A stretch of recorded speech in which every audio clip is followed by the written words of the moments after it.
Welcome to this edition of the Million Dollar Mastermind Podcast. This is where we pick the brains of high achievers from all walks of life and get their hard-earned, real-world insights on winning. I'm your host, Larry Weidel.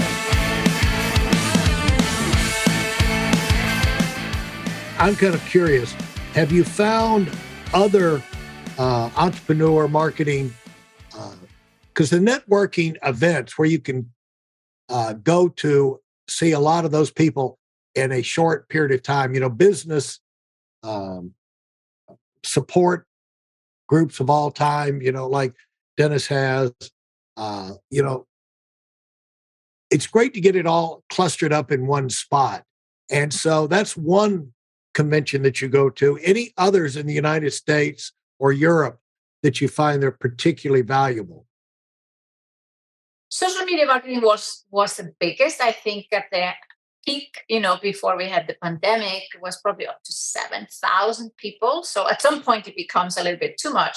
Right. So then the other place where I have made the best connections are masterminds.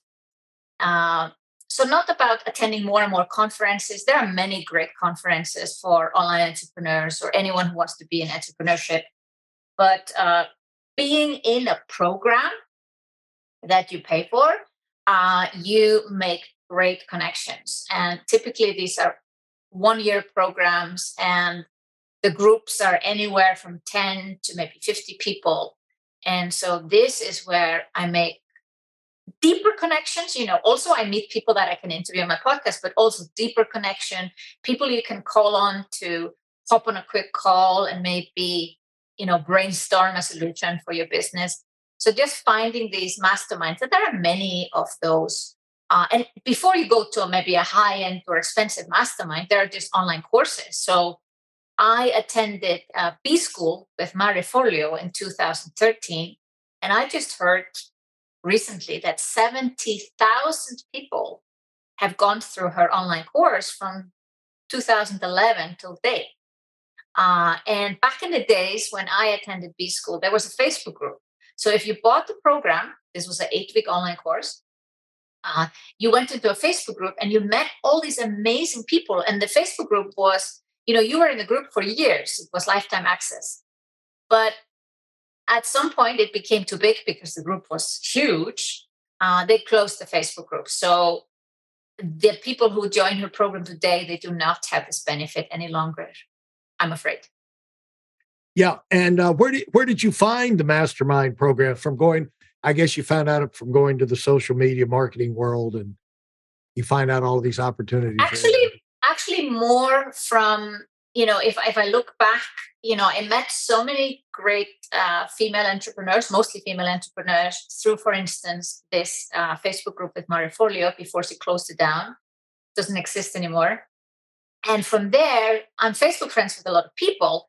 And when I was looking for my first mastermind, it was more like these random connections. Someone is in a mastermind. Oh, that sounds like a great mastermind. So people posting pictures of them being on a retreat with their mastermind group, that would alert me to a group that I wanted to be a part of. The first mastermind group I joined was actually someone who had sought my advice through Facebook.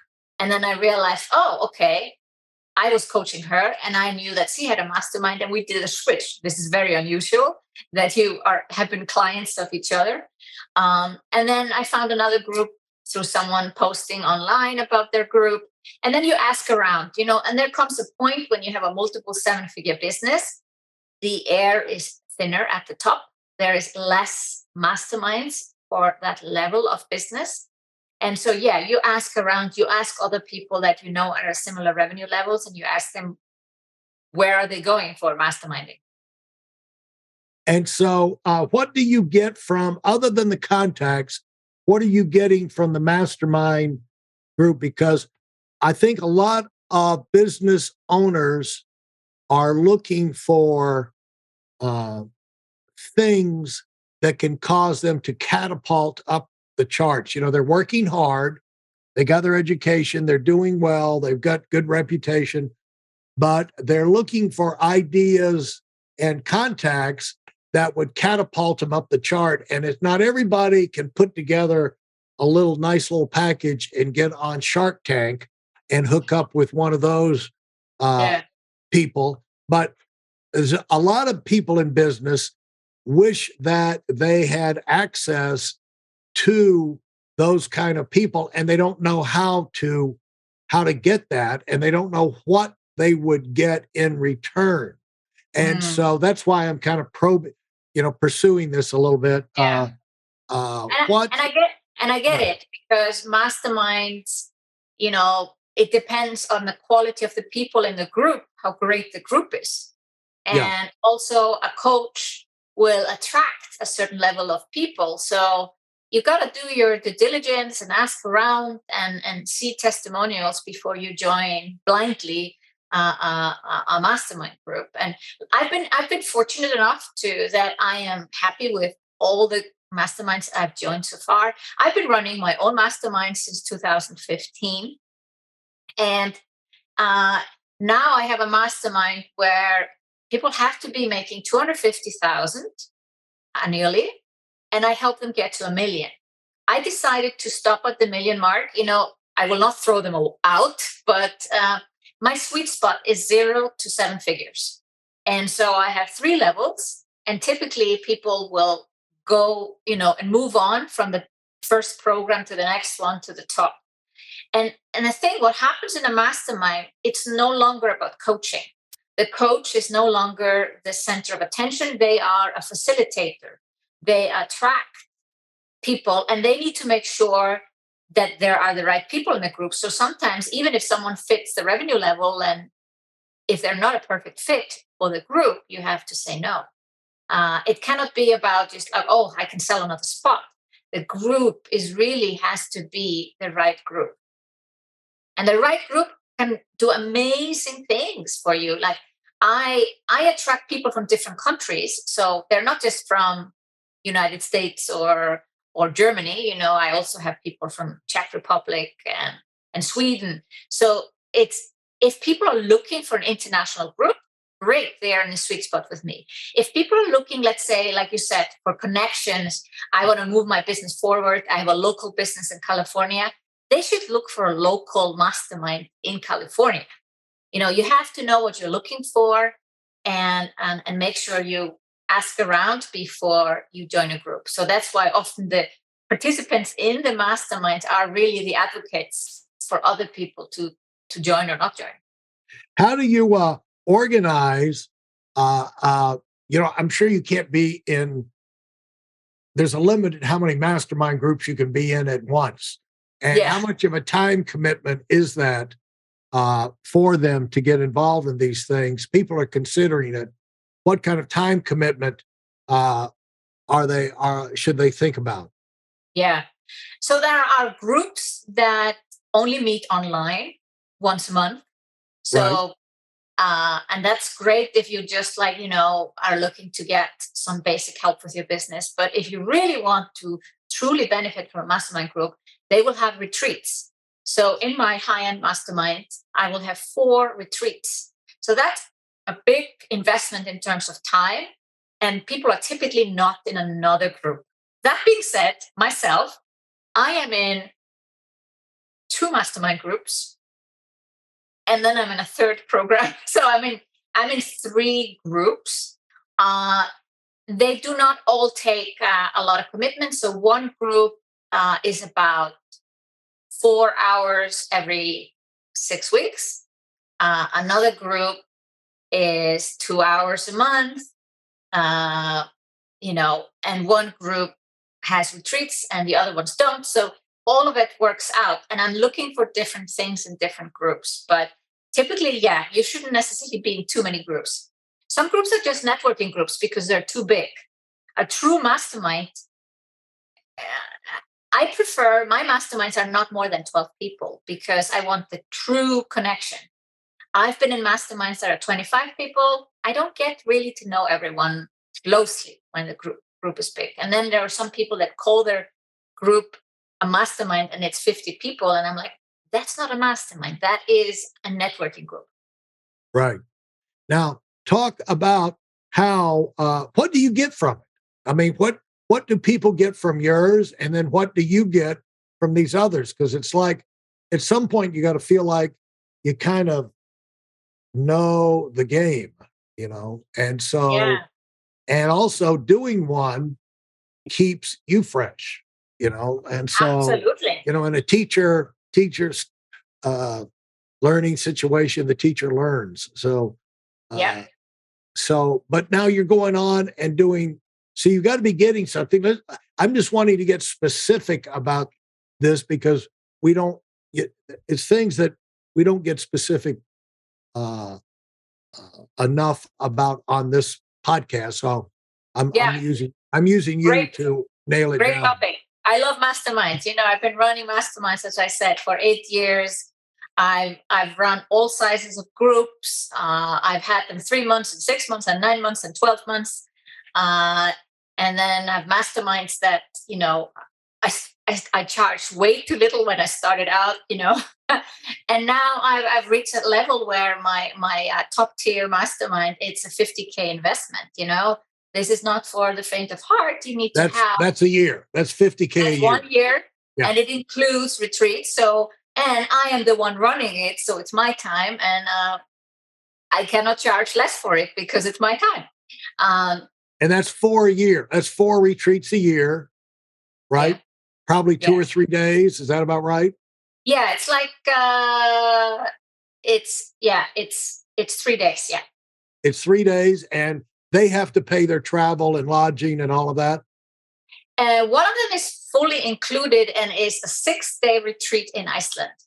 Ah. Yeah. Because I have to show people my home country. I cannot not show them my home country. I'm so proud to be from Iceland. Yeah. Yeah. Well, now what, let's just say you get your group in there. There's very few people I could tolerate for 1 day, much less 3 days, much less 6. I've got a friend that I invited back when the last time I played golf in a guest member tournament out here at the golf club. I invited him down and I said, "You got invited because you're one of the few people I could ride around in a golf cart with for 2 days in a row and not pull my hair out, Yeah.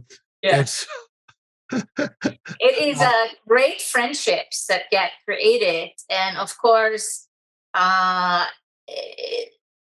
it's the burden is on me, the coach, to figure out, will this group fit together, and and with all these years that I've been doing this, I think I'm doing a pretty good job because we have about 60% renewal rate, which means people repeat. They go for another year because they see the value of the group, and they see the value not just being in a group facilitated by me and getting all the wisdom from me, but the group itself pulls them in to continue being on this journey together.